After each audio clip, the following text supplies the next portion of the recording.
Cozy Nation, someone and Bafetu. Welcome back to Football Trends with me, OQB. Now, in today's video, we'll be looking at Coach Ernest Middendorp, and then also we will be looking at this new player that is currently being assessed by Kaizer Chiefs. Sorry, sorry, guys. But anyways, looking at the whole situation, because currently that is something that it looks like it's happening. And yeah, so far we've spoken. Yesterday, I think we've spoken about, Kaizer just making a big decision when it comes to that attacking midfielder. And I can say, or like to say, it looks like Kaizer Chiefs currently they are looking for a replacement for Mchitrapana or Naturena. Now, it was either they're going to retain him for the next coming season, or they let go of him, because remember, this was already an activation. It was not an activation in Namanga, it was a 1-year contract given to him after the other one expired. So we could have given him 2 years, but some nigga 1 year, and then some niggas another 1 year. So we'll be taking a gamble when it comes to Kirsten Serena. So chances are this coming season he might not get a new contract.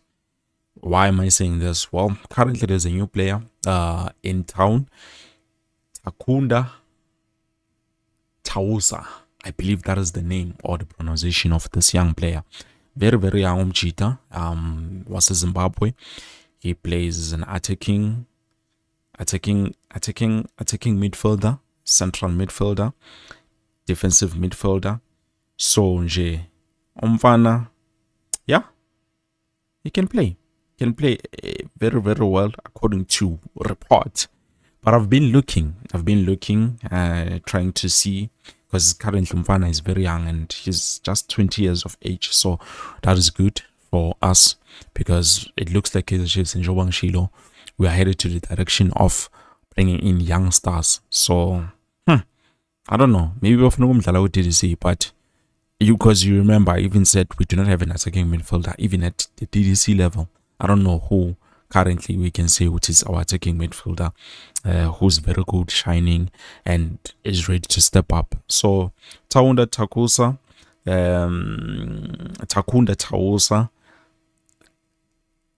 So we are from Florida International University abroad in the United States of America. So far, I'm hearing he's very good. He's skillful. He can dribble, and also who can be able to hit the back of the net. Well, I don't know much about him, but the fact that Kaizer Chiefs currently is assessing him, then definitely they are looking to see whether Umchita can be able to fit into the style or the system of Kaizer Chiefs. Now, for me, I feel like if this young player, as Njongo Tigimi, he's a good player, and then Njongo Njengizo Tiwano, he's a great player. He's good. I don't think he would be a player who's available in Namaganjan. That is one thing that I've realized and I've noticed in terms of when it comes to players, especially, quality players that are going to help the team, especially a big team like Kaizer Chiefs.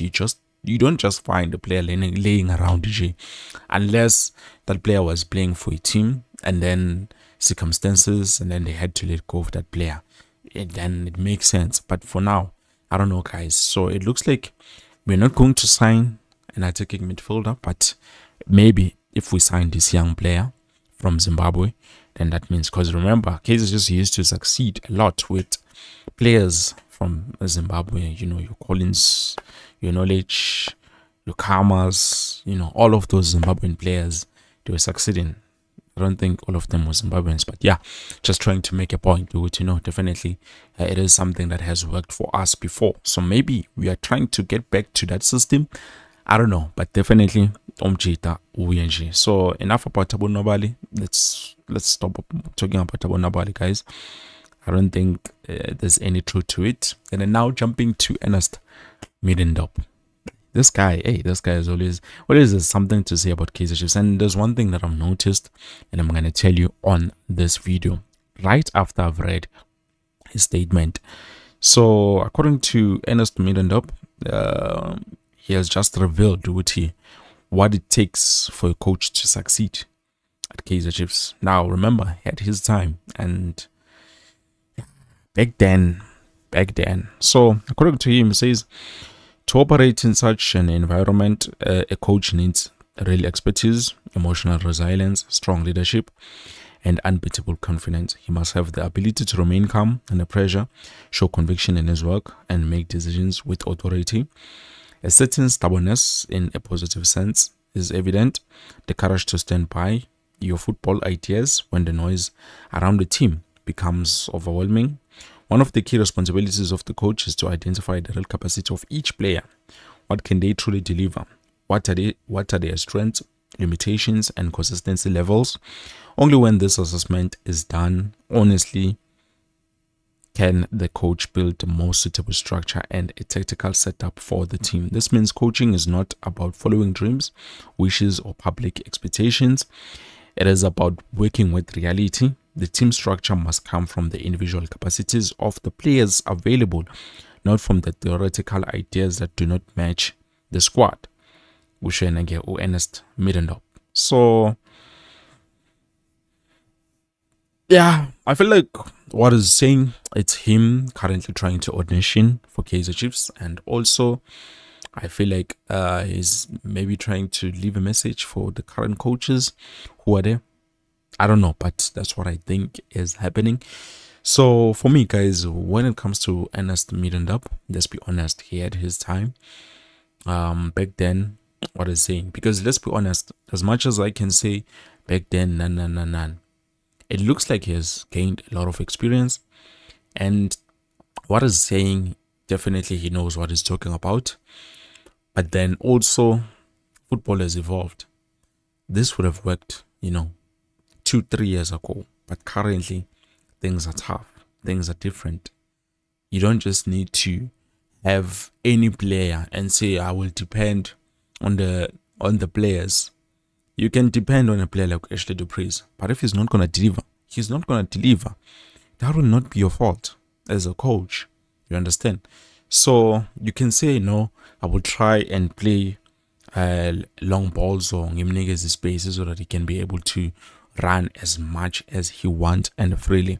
But then what happens when he get to face with the goalkeeper, 1-on-1, 1v1, as you guys like to call it? What happens?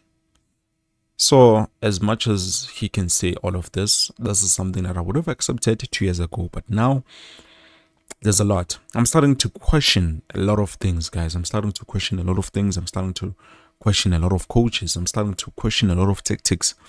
So with what Ernest is saying, I don't disagree and I don't fully agree. I'm just neutral.